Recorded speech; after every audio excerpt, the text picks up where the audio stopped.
Hi, everyone. We are closing in on the end of what I think has been a very successful summit for volunteers sponsored by Reestablish Richmond, the International Rescue Committee, and the Sacred Heart Center. So this is our next to last session, and it is entitled Teaching Citizenship, Strategies and Techniques to Enhance Adult Learning. And the focus is on teaching adult English language learners, specifically in citizenship courses. Our presenter is Laura Wilkinson. Welcome, Laura. She is a faculty member of the English language program at BCU with over 20 years of experience, a passion for education, a commitment to providing English as a second language to students with an exceptional learning experience. Her unique background includes advanced education, extensive travel to Africa, Central America, Europe, and successful teaching experiences in the United States, Spain, Costa Rica, and the Czech Republic. Wow. So welcome, Laura. Thank you so much for introducing me, Margaret and Helen. Welcome you all. I really appreciate seeing you here on a Friday afternoon. I hope that the information I am able to give you all will really help you in your ESL or English language citizenship classes, because as I know from working with refugees, that could be a little bit overwhelming. So I'm going to be bouncing between two PowerPoints today. I will try and give you as much information as I can, but I also want to give you some time if you have any questions as well at the end. I will also provide you with my email. So if there is something that I have not answered during this time period, please reach out to me. I will help you to help any international student, immigrant, refugee that I can, because I love my field this much, truly. So without further ado, let me go ahead and bring up my first screen. Okay, comprehensibility and confidence. One of the things I always like to tell volunteers is when you are teaching content, it's not as important as understanding how to teach the skills initially to be able to then use that content while you are teaching these skills.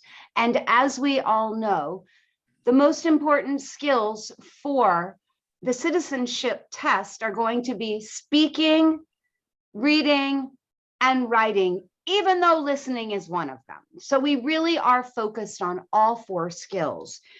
And I usually like to bring to people's attention one of the most difficult things our students have, and my immigrants and refugees have, is the way in which American English speakers actually speak the language. We are not aware of how crazy we make this language for our populations because we have never learned it from this perspective. So first, I'm going to share with you all what I consider to be some of the foundations of being a good teacher and feeling as though you can feel confident in what you're doing. And that's primarily dealing with pronunciation. Obviously, my goals today are to provide you with a variety of techniques and strategies to help you in your citizenship courses, as well as how can you create communicative activities where your students are continually practicing engaging with the language they need and the knowledge they need for passing the citizenship test. I'm going to start with a little poem here, just to kind of get everyone's head wrapped around where I'm going with this. And I think this one really kind of exemplifies everything about our language. And as you can see, it's called English is Crazy, Asylum for the Verbally Insane. We'll begin with a box, and the plural is boxes, but the plural of ox becomes oxen, not oxes. One fowl is a goose, but two are called geese. Yet the plural of moose would never be meese. You may find a lone mouse, or a nest full of mice, yet the plural of house is houses, not heis. If the plural of man is always called men, Why shouldn't the plural of pan be called pin? If I speak of my foot and show you my feet and I give you a boot, would a pair be called beat? If one is a tooth and a whole set are teeth, why shouldn't the plural of booth be called beef? Then one may be that and three would be those. Yet hat in the plural would never be hose. And the plural of cat is cats, not coes. We speak of a brother and also of brethren, but though we say mother, we never say methrin. Then the masculine pronouns are he, his, and him. But imagine the feminine, she, shiz, and shim. Let's face it, English is a crazy language. There's no egg and eggplant, nor ham and hamburger, neither apple nor pine and pineapple.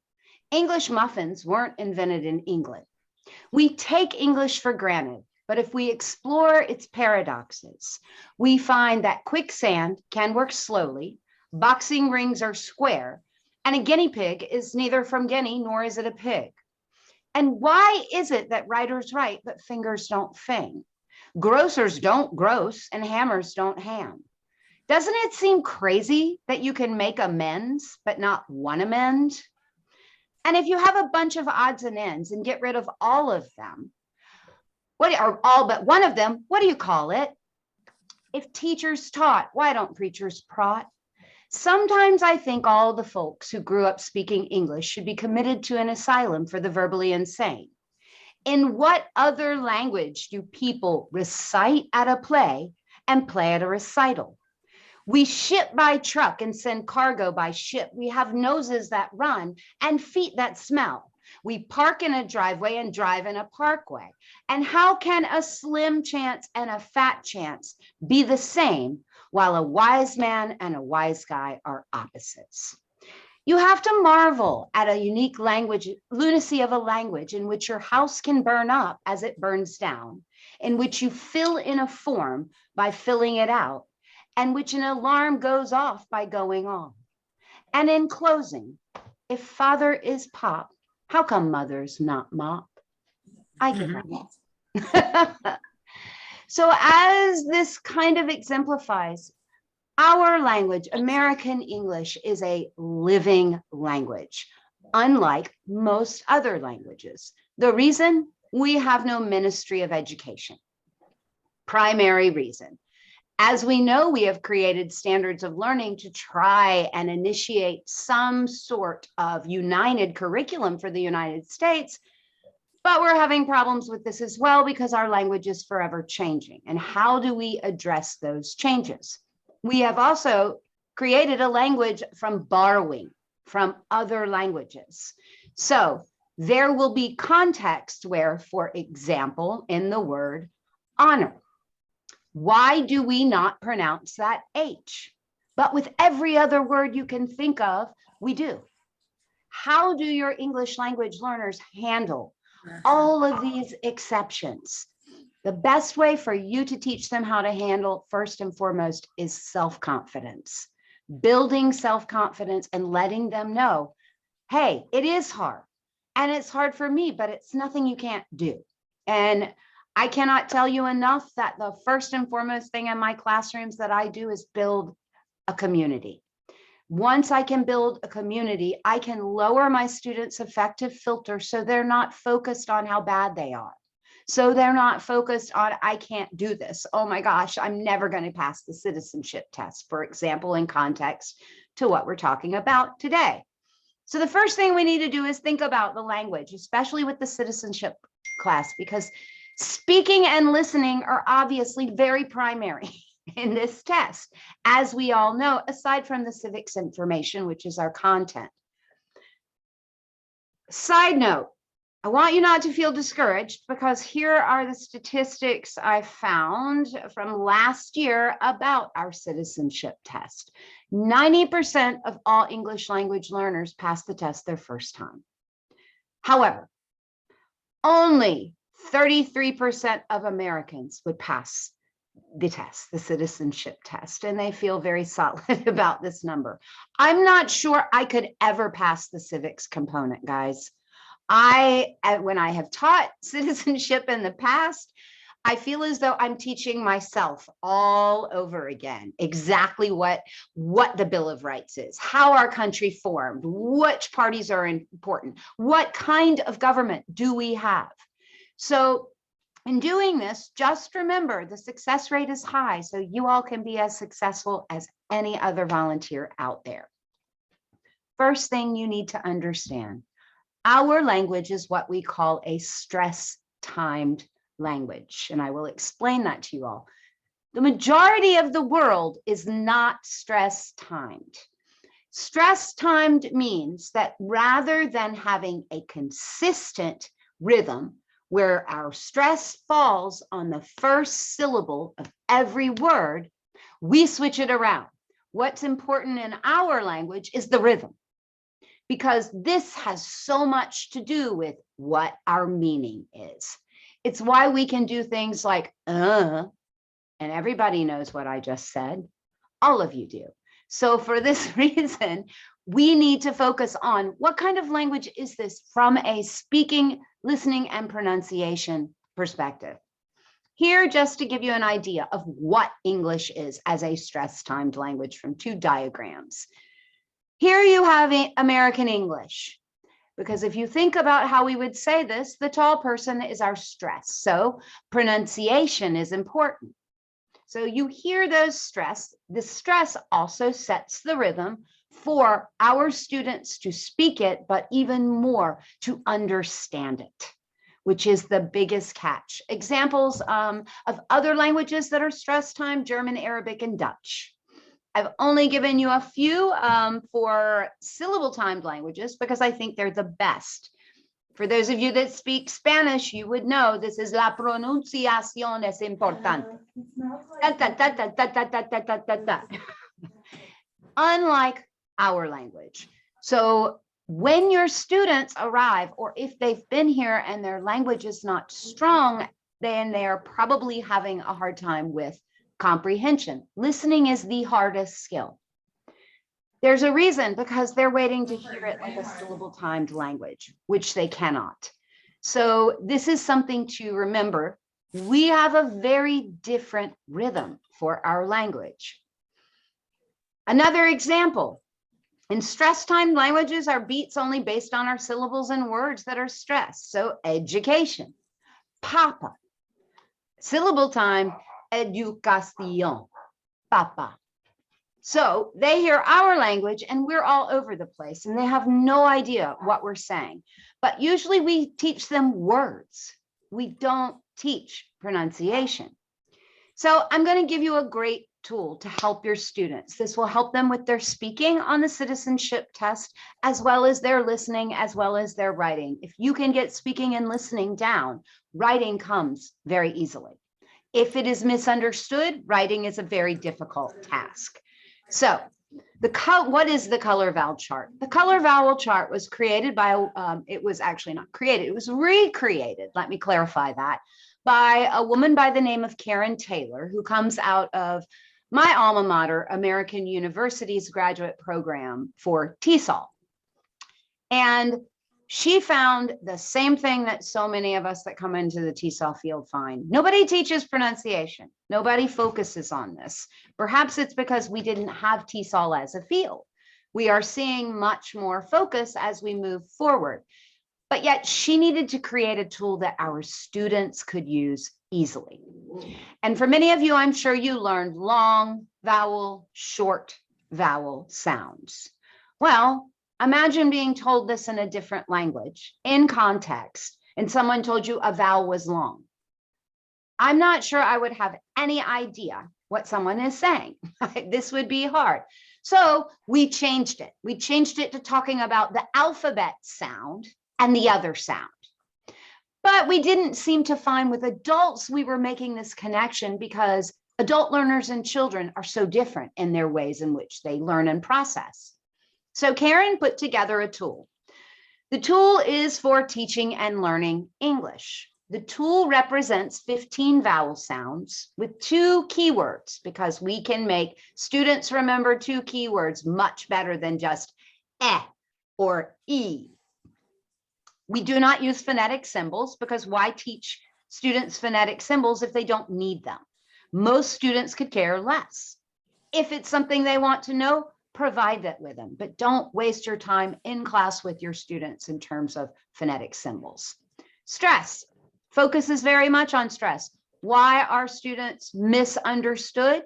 They are not misunderstood because they are mispronouncing the words. They are misunderstood because of word and sentence stress.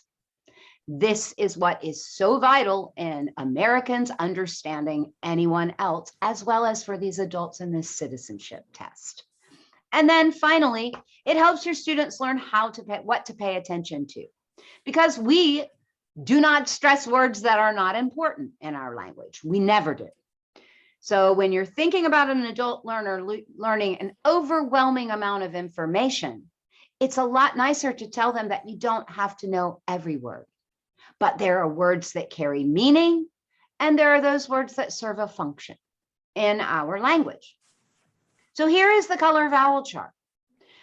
You can find this. The best place I think to find this is either on the color vowel chart website, or you can get a free copy along with an audio color vowel chart, which you can give to your students where they can press the colors and hear the sounds on the State Department's website. Karen's color vowel chart is now used all over the world, and it is the primary resource for critical language learning. When we send our military out, this is how they learn if they are foreign. If we have Americans who are going out in the field, we can also use this as a tool if they are going out as English language learners. The way in which it works is very simple. We start with a big smile at the top left corner with green T, because a lot of times what our students can't do is they won't open their mouths. They don't know where their tongue goes. They don't know how to say this sound. Once we go from a high smile, we move in a smile direction from green T down to black cat, over to Auburn dog, and back up to blue moon. What this is doing is giving them a reference. Green T is long E sound. Gray day is A, long A sound. Red dress is short E sound. So we still have all of these 15 sounds represented, but we don't have them represented by a letter alone. We have something for them to actually remember. You practice these 15 vowel sounds before you do anything else in most classes. The reason is without our vowel sounds, there's no way that you are going to be able to understand our language or speak it well in any way, shape, or form, because vowel sounds are the only thing we stress in English. Very, very important. Now, how do we use this? We use it a variety of ways. We start out by teaching our students the sounds. If they are having a hard time, we have learned tactile work. So I could say green T E with my hand. We have found students have a hard time sometimes just hearing, but they have a great opportunity to use their hand. This helps them say it correctly. Here's another way. Once we have established our students' understanding for words, what they will begin to notice through a color vowel chart blank sheet is they can start categorizing vocabulary that they need for the citizenship test. For example, with the word constitution, the first thing we would do is identify the stress sound, ooh. Then we would look at our color vowel chart and say, what color is it? Oh, it's blue moon, teacher, blue moon. Guess what they'll remember? How to say constitution much better, okay? They will start to see spelling patterns. As you make lists of these, you start to see patterns which will help them with their spelling for their writing component. So again, giving them a visual and giving them a practice as well as a tactile greatly helps. Another thing that you need to bring to your students' attention is how stress-timed language does not matter about how many words we have in a sentence, because we have those words that carry meaning, content words, and we have those words that don't carry meaning, function words. So with something like this, for my students, they would understand the English language a lot better if I showed them. And the way that I show them is I set a beat. Dogs chase cats. The dogs chase cats. The dogs chase the cats. The dogs will chase the cats. The dogs will be chasing the cats. I am using the exact same number of beats for this sentence as well as this sentence. It's a great help. What you will see is your students all of a sudden will be like, oh, that is why I do not sound like my teacher. It's also why Americans have such a difficult time understanding those from India on calls at call centers. Why? They are giving each word equal stress because they are syllable timed. We can't understand people when they do not stress what is appropriate and what is important in a sentence. What can you do to do this at first? Nursery rhymes. It's how we learn stress. It's how we learn how. As you know, you can count the words in these sentences, but every single one of these is exactly the same number of beats. So is Humpty Dumpty. Bring them in, find other rhymes, find things. Many of my students have asked me in my TEFL certification course, well, won't they feel stupid if you bring in Three Blind Mice? Won't this be degrading? No, because you are going to get them to build their confidence even more by actually being successful because they will hear. They sound more like an American speaker. And this will build their confidence.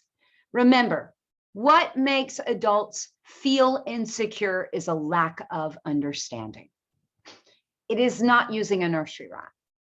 It is you structuring your language appropriately so that everything is presented very simplistically with minimal language. We always say less is more in an English language classroom because you are a facilitator. Your students are the ones that need to be speaking and working together 70% of the time. What else can we use? Well, for those of you that are old like me, you might remember Schoolhouse Rock. Here is their video on I'm Just a Bill. It is a wonderful Bill of Rights video. It's excellent, excellent way.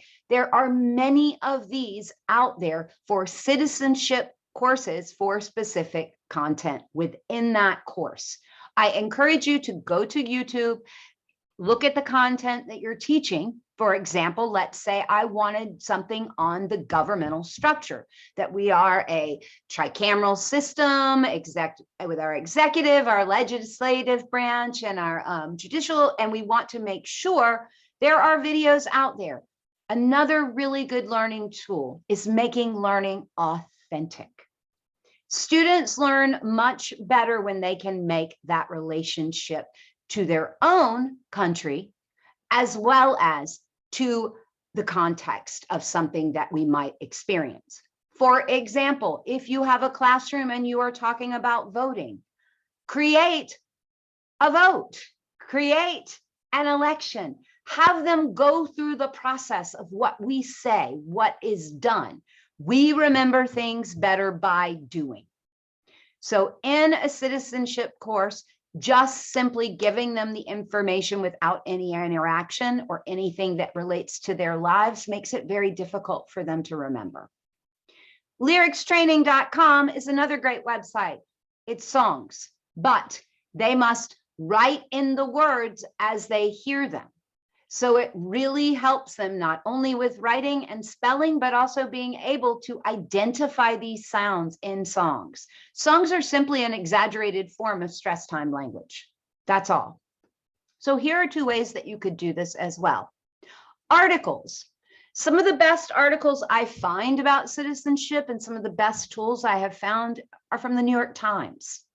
The New York Times has a language learning component that you can go online to actually look at, where they have wonderful articles of different levels about citizenship, specifically for teaching citizenship classes.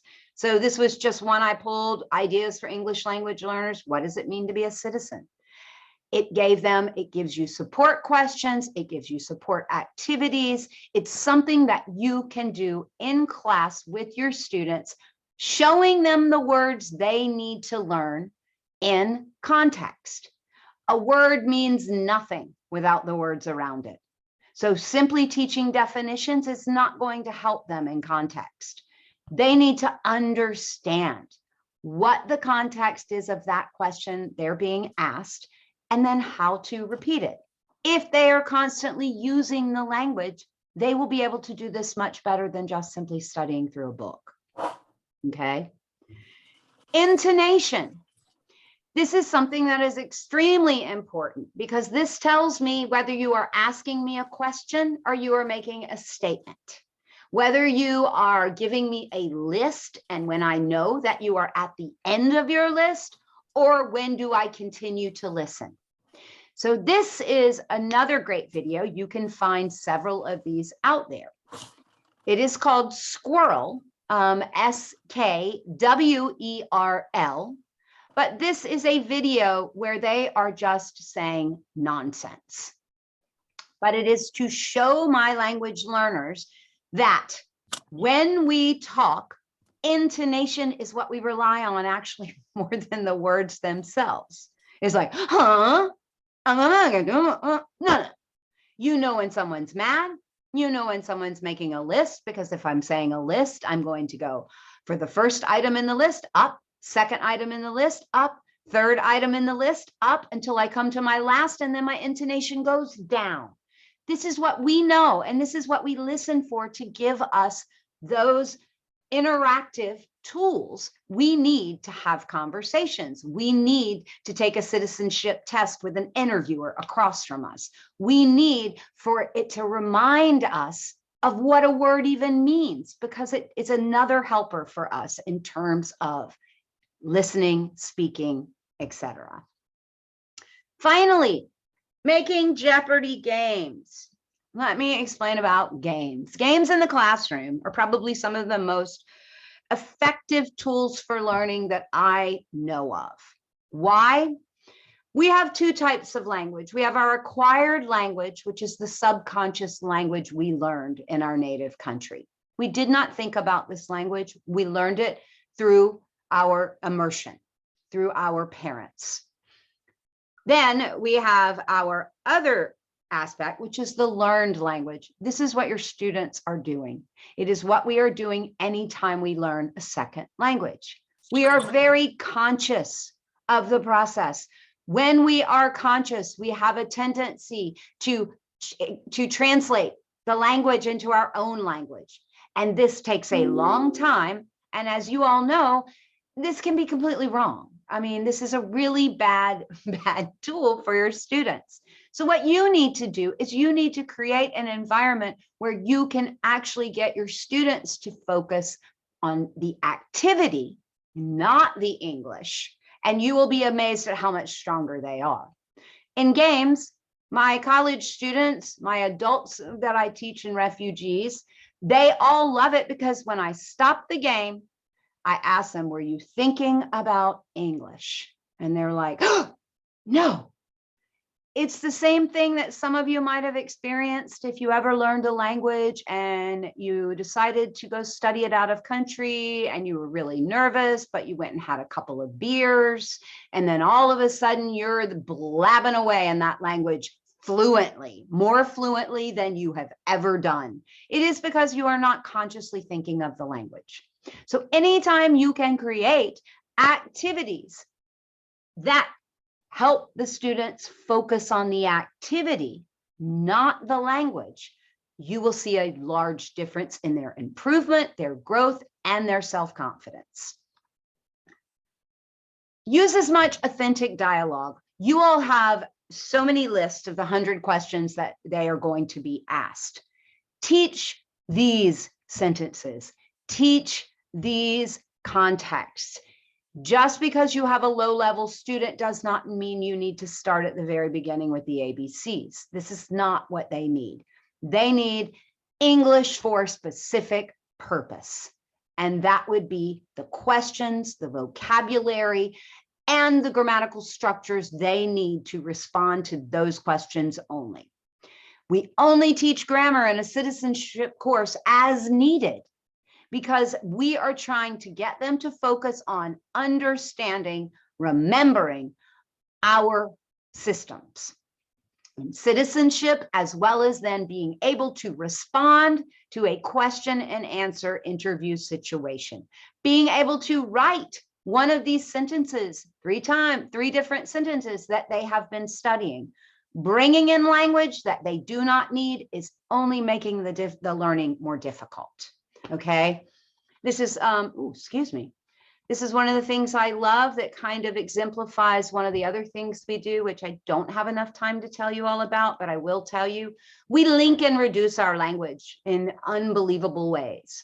For example, if we have a word that begins with a vowel sound and the word before it ends in a consonant sound, we put them together. So as you see, keep out, say it, keep out.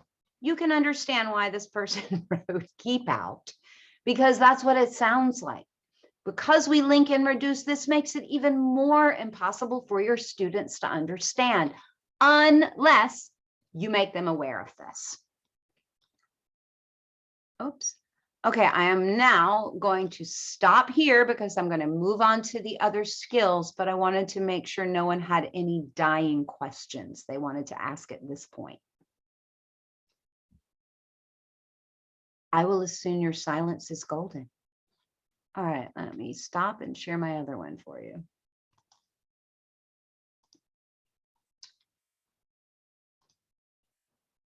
Okay, now to go into the specific skills that you are going to need in terms of your citizenship class.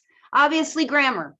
But grammar, as we know, is a systematic pattern of language, but we must approach it differently depending upon former education, the age, and what our objectives are. Obviously, for a citizenship course, your objective is to teach them the language necessary to pass the citizenship course. And this language is produced orally as well as in written, receptively and productively. So in terms of language, you are teaching more BICs than you're teaching COW. We have two types of language in English. One is cognitive academic language proficiency, which are going to be your terms about government.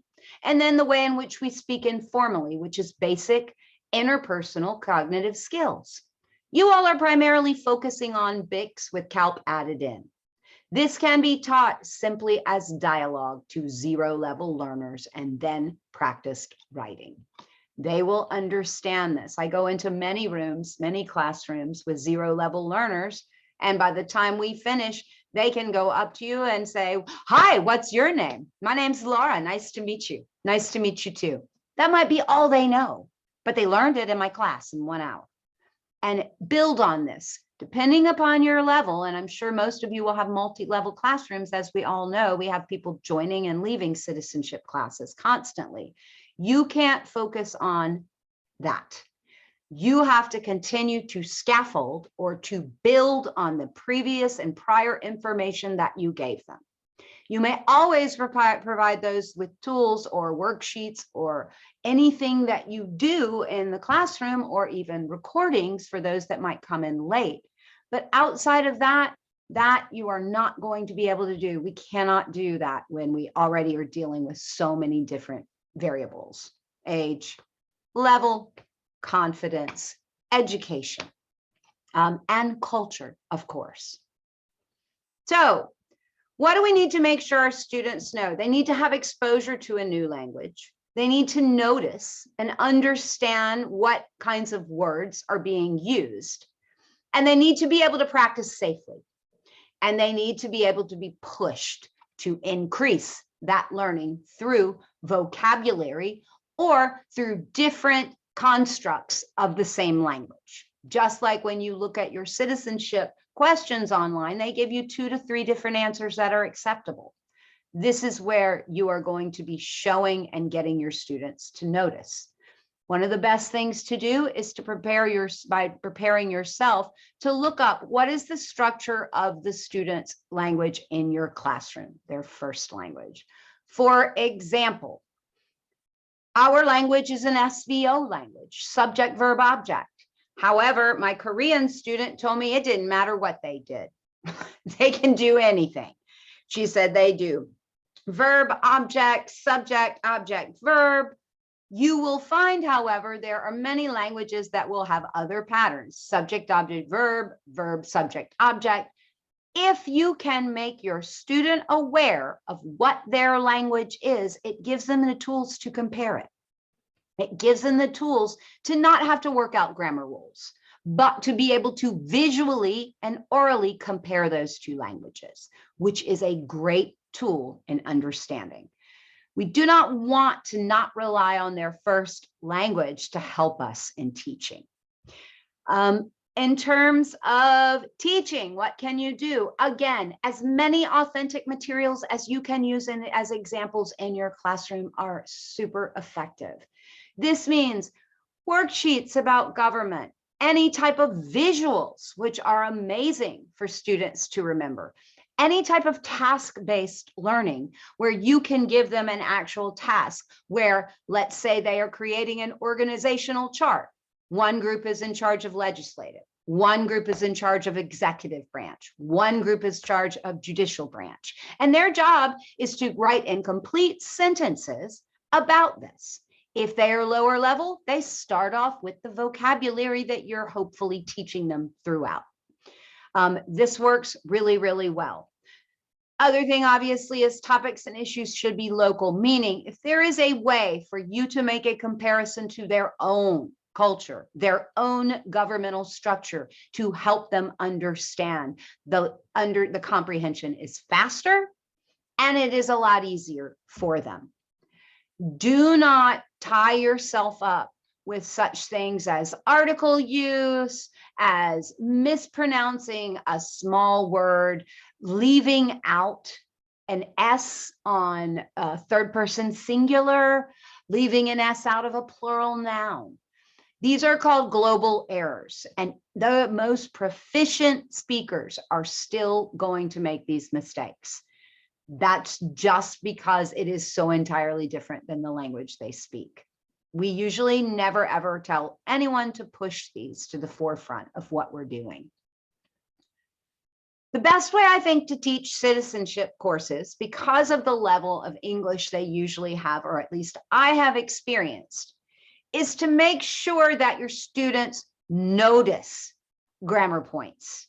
So for perhaps you are teaching them sentences, different sentences and questions, question answer. What you can start doing is seeing if your students notice any patterns. For example, that a question is going to begin with a question word, or it's going to begin with an auxiliary or a helping verb. Get them to notice these patterns. This is more effective in a classroom where people have minimal abilities or lower level abilities than just teaching straight grammar. It's also a lot to teach them.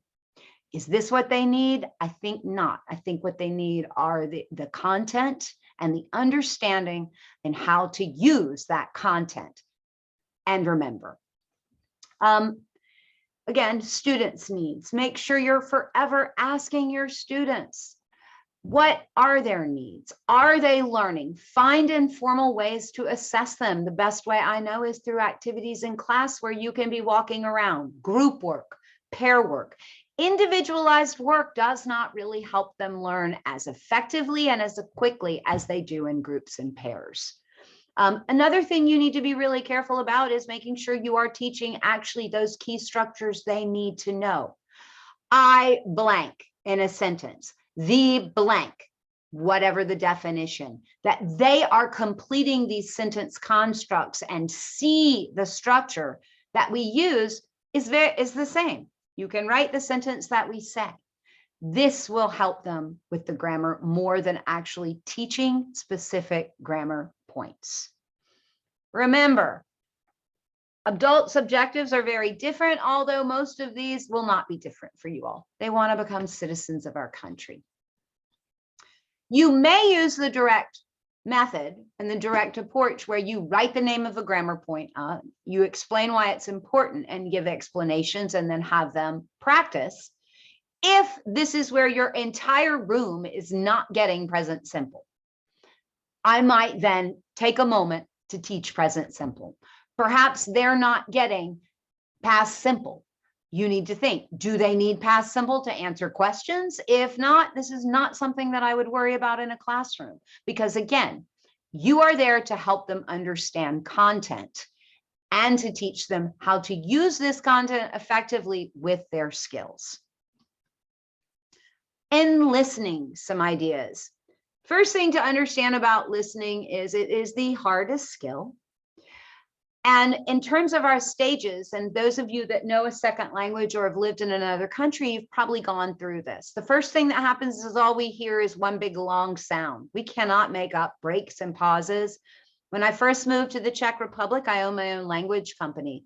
I was convinced they never breathed because it just sounded brrr, and then they would say, no, brrr, and I was amazed. After living there for a little while, because I had no background in Czech and did not have the time to learn it because I was teaching English, I started to recognize there were isolated words. Didn't know what they were, had no idea what they were saying, but I could hear it. Then I started hearing how they chunk their language. We do the same. We do not say, again, word has no meaning without the words around it. We speak in chunks. It's why we know things like, how are you? I'm fine. What are you doing? I'm late. These are chunks. We read in chunks. Something else. When you are teaching your students, you need to create those chunks by listening to yourself and looking at the material that you are about to teach. Once that happens, we're listening for the gist. We're trying to find one big idea. We're not worried about the extraneous details, but we're just trying to find the big meaning. Then, obviously, we need to provide support for these listening activities. We need to make sure we're providing pictures, we're providing sound effects, we're providing videos if necessary. Anything to make that learning authentic and to allow our students to be exposed to different types of mediums that are teaching the same skill. Next thing that happens is we start truly listening. We start actually hearing a word or two that through this process of watching people, through this process of interacting with our own bodies within a bigger group without a language, we start to notice more and we start to notice how, wait, I know that person's mad. Oh my gosh, I think they just said, I'm tired. And I remember the first word I understood was good. And I was so excited. I went and told my students how excited I was, and they were just not very impressed as I was. How do we do this? Repetition. Repetition and reinforcement is the best way to teach these skills, guys. When you repeat, you do not just simply repeat one time. It takes us to memorize or to really grasp the ways something sounds anywhere from 9 to 12 times of repetition and reinforcement. Now I have teachers ask me, are you kidding me? You just want them to say it 9 times? No, use the same material, but in different activities. They will not notice. You will notice that they are repeating, repeating, repeating, repeating, repeating. Great way to get that practice in class. So what do? Encourage them to listen as much as possible. Listening to the radio and music is just as important when they're not in class. Have them start listening to the news where they might get 30 seconds of something about government. Assign them listenings if you can, and they have access to a cell phone or to a computer. You always want to prepare your students to listen for anything that you all are doing in class. You need to give them pictures. You need to pre-teach all vocabulary before you give them a dialogue or context of a reading, a listening, etc. You need to discuss these topics in relation to their own cultures, their own countries, before you do anything else. Because as we know, when we read, the first thing we do is look at the pictures. The second thing we do is read the titles. Then we start looking. If we're going to skim or scan, we're just usually looking at the first line and the last line of every paragraph. So again, make sure you are exposing your students in different ways.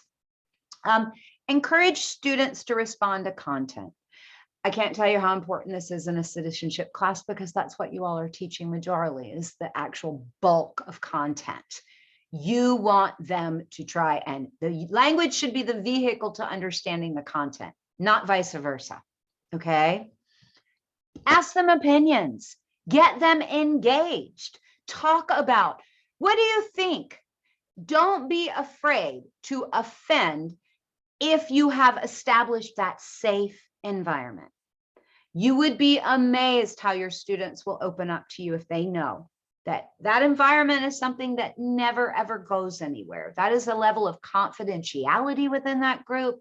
That is a level of support, and that you are going to make sure that continues. Another thing, obviously, different listening strategies require different listening tasks. So again, be aware of what you are teaching. If your students are doing question and answers, get one to be the interviewer, one to be the interviewee. Give them 4 questions for the day. Give them the 3 answer responses they could possibly give.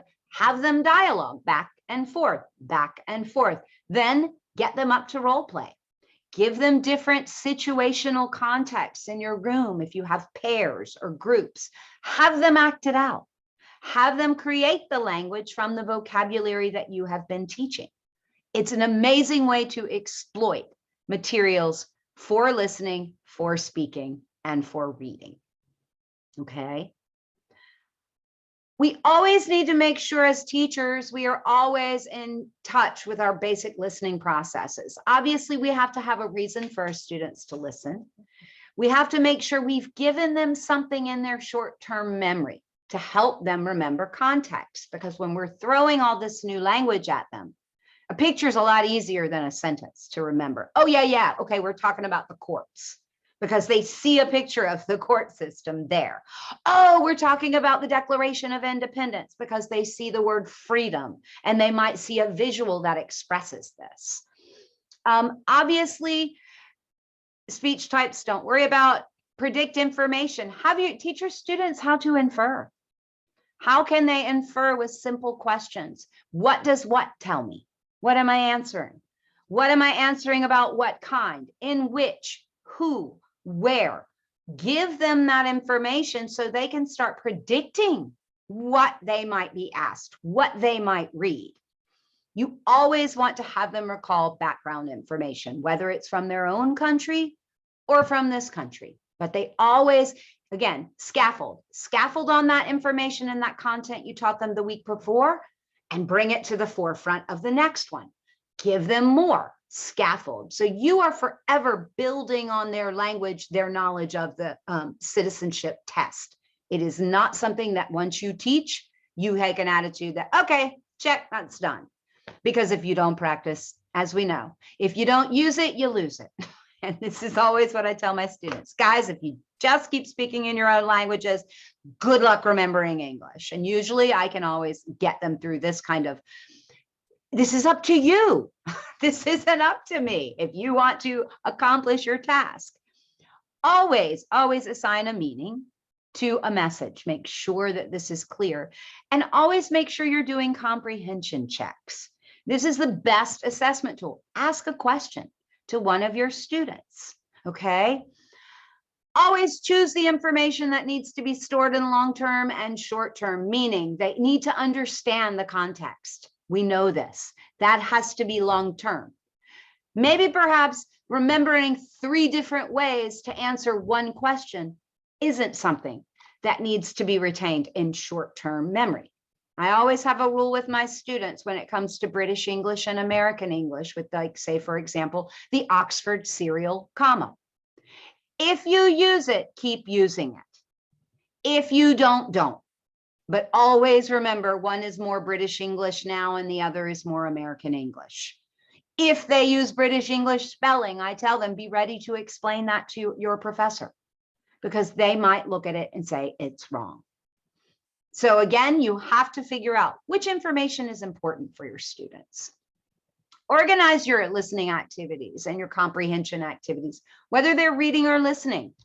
Give them questions that they can look at beforehand, before they read, before they listen.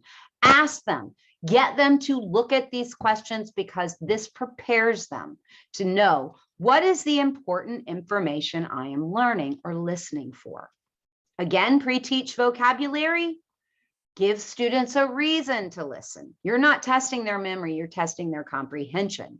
And this should be the same way when they go to take the test. True, false, multiple choice, and open questions are a great way to grade listening tasks if you want to assess them in a more formal capacity. I usually will do it this way. It's also a way, again, another confidence builder. If they're too low, that's when you have to take that opportunity to reteach it a different way. Perhaps it wasn't anything you did, it was just they've never learned that way. They don't have that learning style.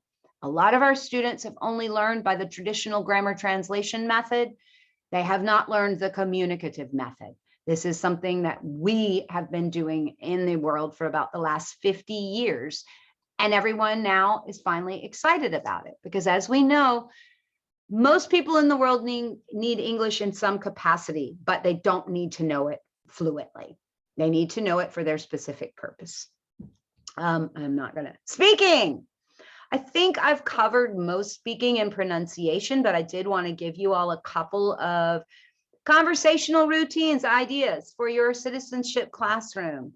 Casual informal language. Do they have to? Turn taking. How do they know when a question is finished and it's their turn to answer? Very, very important. And then again, think about the aspects of what you're teaching and what are the nuances of communication and speaking with that context. What is important? Obviously, getting the information correct is one of the most important things on on their citizenship test. Here are your sub skills. As I said, stress rhythm, intonation, pronunciation, correct form of words, word order, appropriate vocabulary, which is going to be the vocabulary that is accessible in list form on the USCIS website.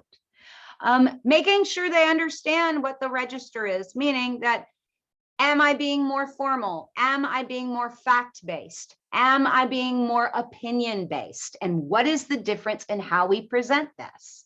Things like I think, I believe, or it is. So it is very, or starting with the noun I'm discussing and using is, because we use present simple to present general information. Okay, reading. Reading is a very difficult skill. I'm not going to lie. So I'm going to focus more on vocabulary, because if you can teach the vocabulary in content word, you will have more success with reading. The simple fact that you will also be using, hopefully, the reading in oral form, you are giving them another tool. You are going to find that much of the world that is collective is more oral than written, except for our Asian Pacific countries that are more written than oral. It is the way in which they have been taught. Collective communities outside of the Pacific Asian coastline are so collective, they do very little with pen and paper. They do very little checking emails. It drives us crazy in teaching them, because we have to teach them the way they're going to have to study here. So what do we do with vocabulary? Meaning, form, and use. They must know all three in order to keep this word. Always give them a definition that is relatable. Okay, very important. Give them a picture, give them a context. Okay, always let them know if you are not teaching part of speech, that is okay, but make sure they're using the appropriate part of speech, because many times what you'll notice is your students have heard one part of speech repeatedly. And when it comes time to them to do something more formal with a different part of speech of the same word, they revert back because they've memorized that one. It doesn't matter if it's not going to obstruct meaning, but if it is obstructing meaning, it will be difficult. Use. Always get your students to relate these vocabulary words back to a personal context. We remember things better. If we can relate it to our own lives with our own names and our own situations and things that we already know, we will remember it better. What do I need to do? Again, I need to make sure if I have words I need to teach, I provide them with these student-friendly definitions. I provide them with examples. I have my students repeat the word 3 times for pronunciation purposes only. Then I get my students to develop mastery. At the end, I have my students show me that they can remember 1 word, 2 words, 3 words by calling on them. Some things that you can use to help you in your citizenship course. Focus on cognates. If there are cognates in their own language, these are a great tool, because if they say constitución, you don't have to teach it. You just need to work on pronunciation. You might have to teach the content of what the differences are, but nonetheless, it's one less thing they have to learn. So I really encourage you to find cognate lists online, which is very easy to do.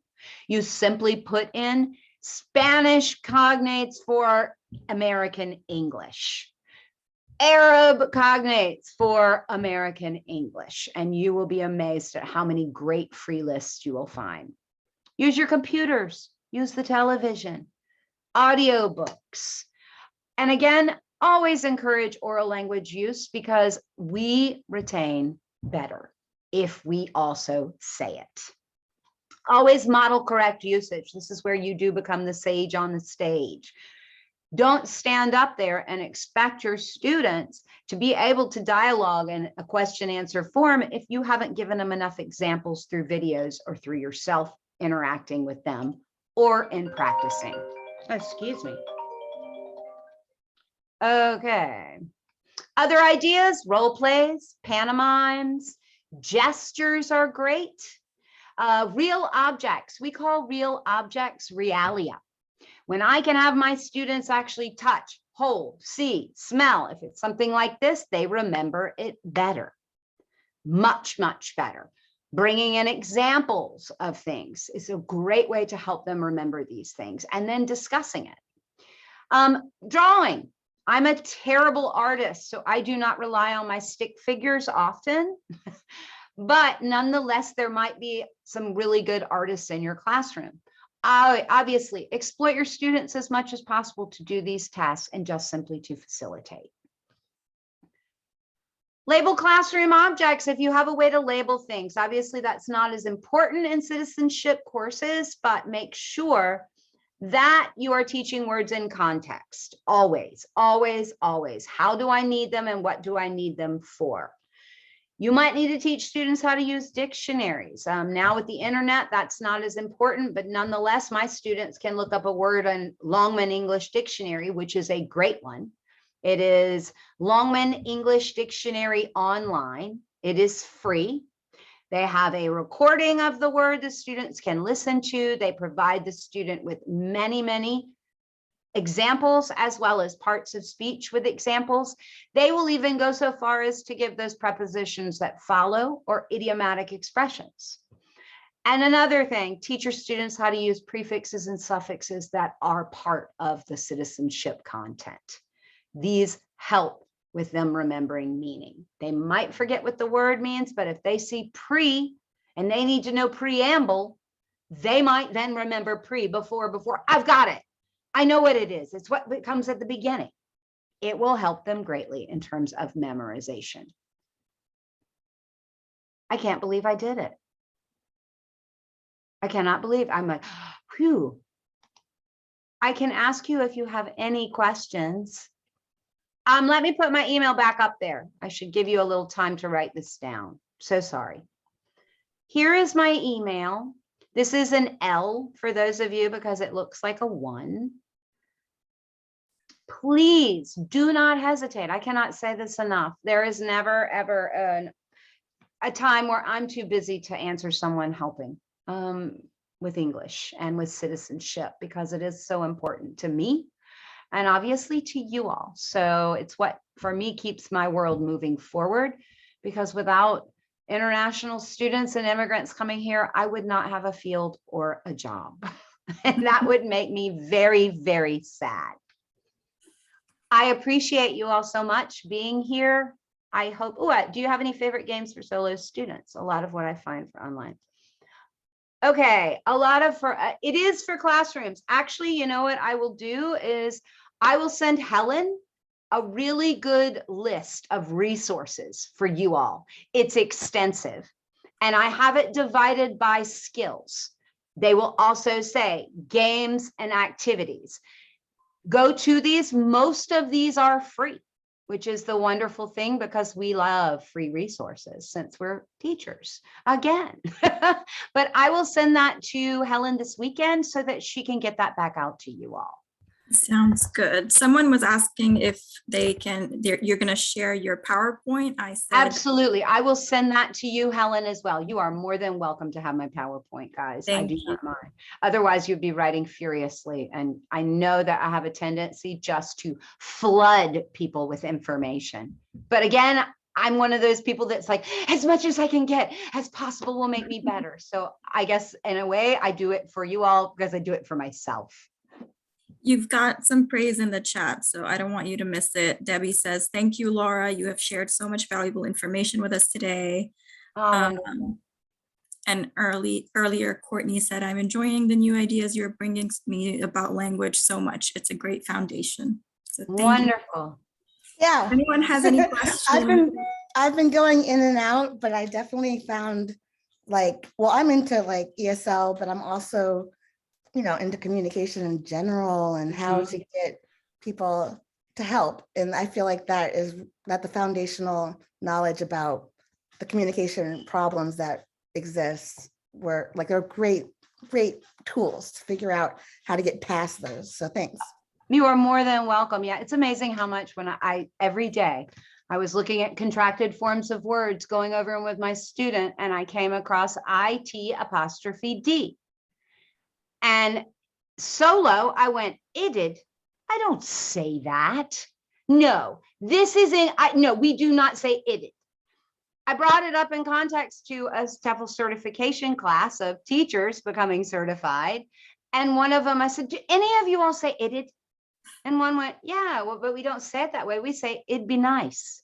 I was like, oh my gosh, I do use it. These are the kinds of things your students need to know. Otherwise, no wonder they wander around going, I don't understand. Nope, I don't understand, because no one's ever taught them these. So I encourage you all to use that. Anyone else have any questions? It also helped, I'm saying it also helped with the self-awareness piece that's really important in every interaction with different cultures. And so if we don't know what we're doing exactly, how are we going to be effective? I mean, exactly. It's deep that you've gone, so thanks. Oh, you're more than welcome. I am also really quickly going to give you all a name in the chat. It just reminded me of it. Another thing you all can do, depending upon the demographics of your classroom, and this is just really quick.